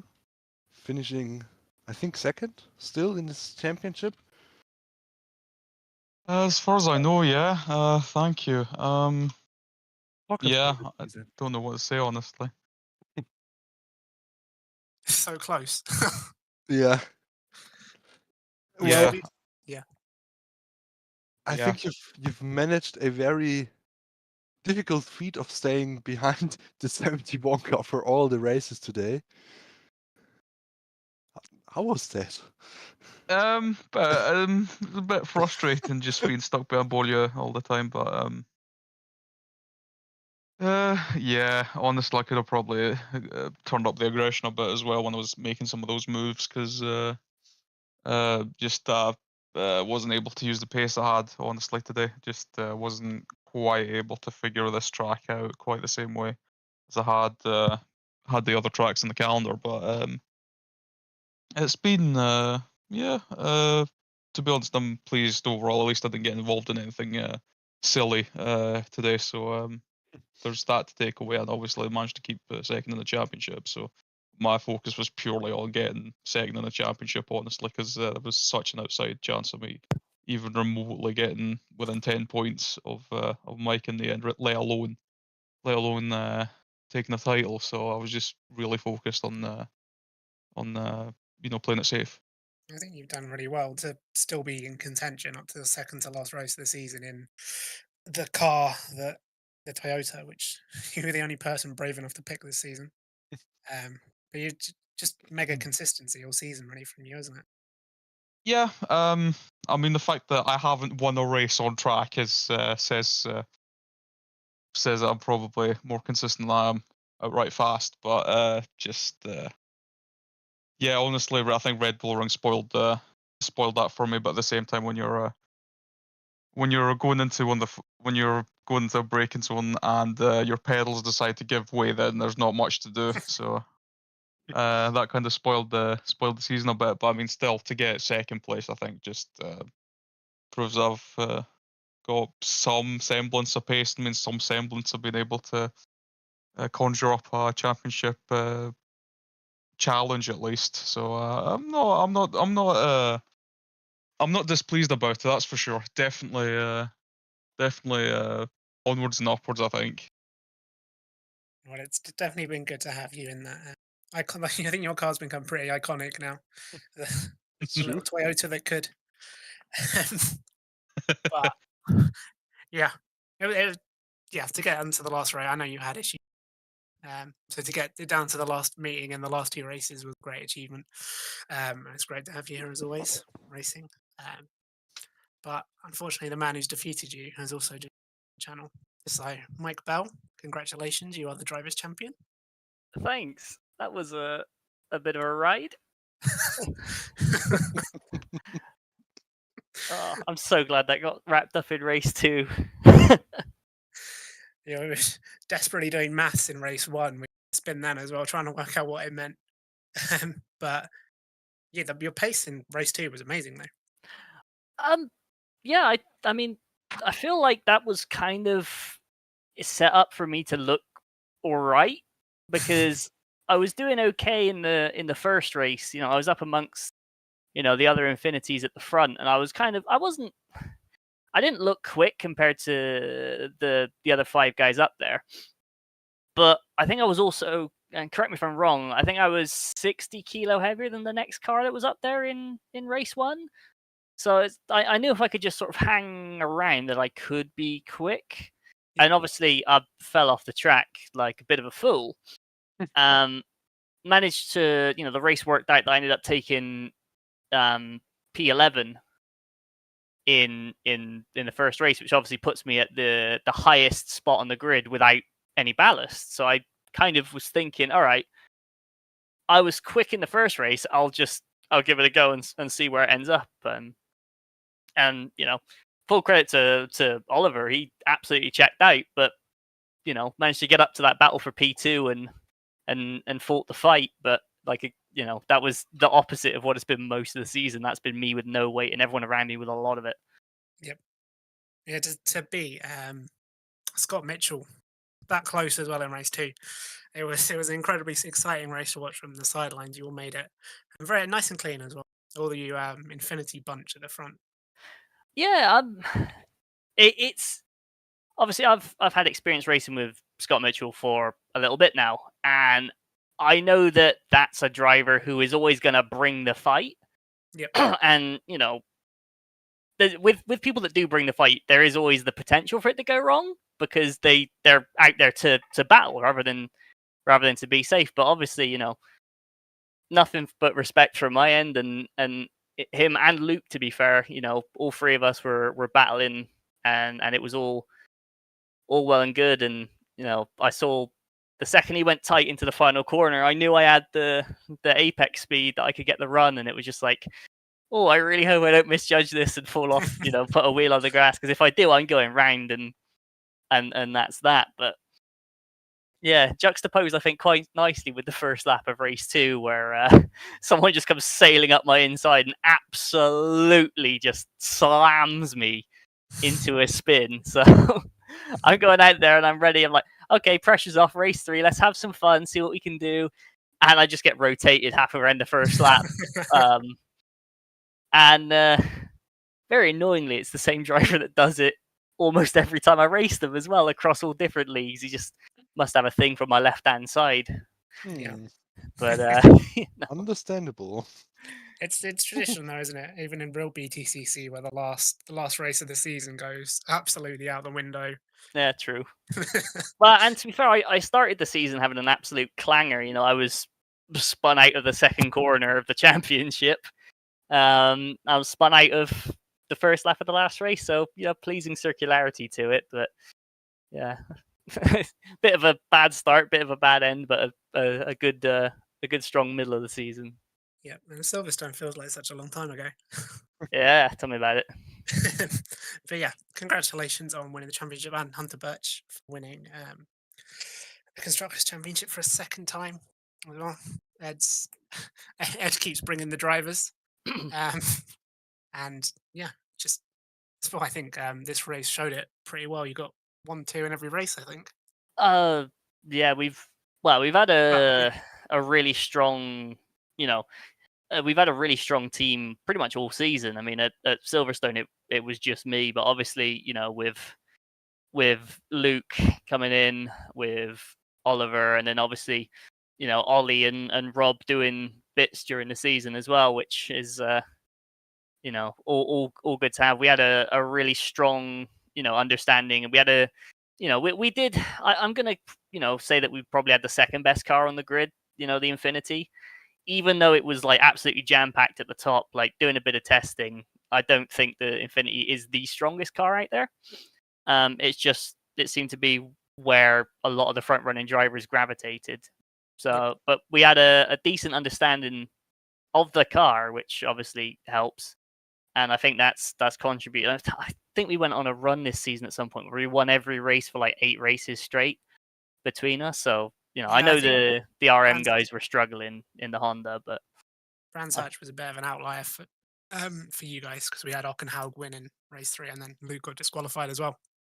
But yeah, it's been incredible domination really from especially Oliver. When Oliver turned up, he really turned up. Yeah, obviously he didn't have the strongest of like first rounds, but like Long Beach and here he's just when the race is on, it's basically just seemed like almost a different class. At Long Beach in race 1, he just left, and he just had places to be. He wasn't bothered about the race, and obviously again here today he shot off out the front, which I gotta be honest, that was surprising in the manner, because it was obviously a few guys that were quite close pace wise in quali, but quali's one thing, race is another, isn't it? Yeah. I guess he just likes the US, huh? Maybe the American specialist. Right. Anyone else got anything to say? Otherwise, I will wrap up this season. Sad.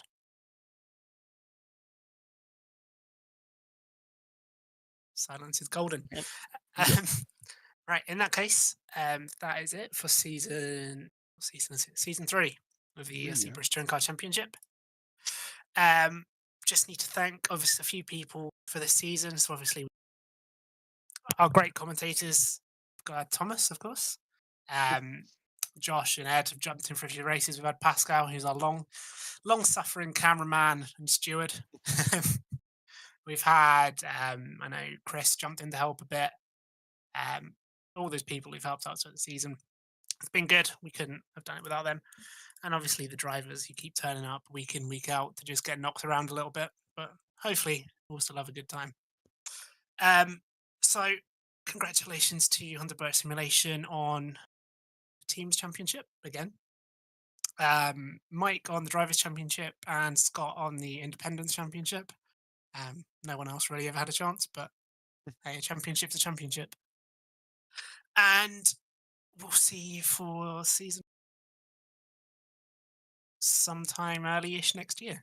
So thanks for watching. And we'll see you soon. Bye-bye.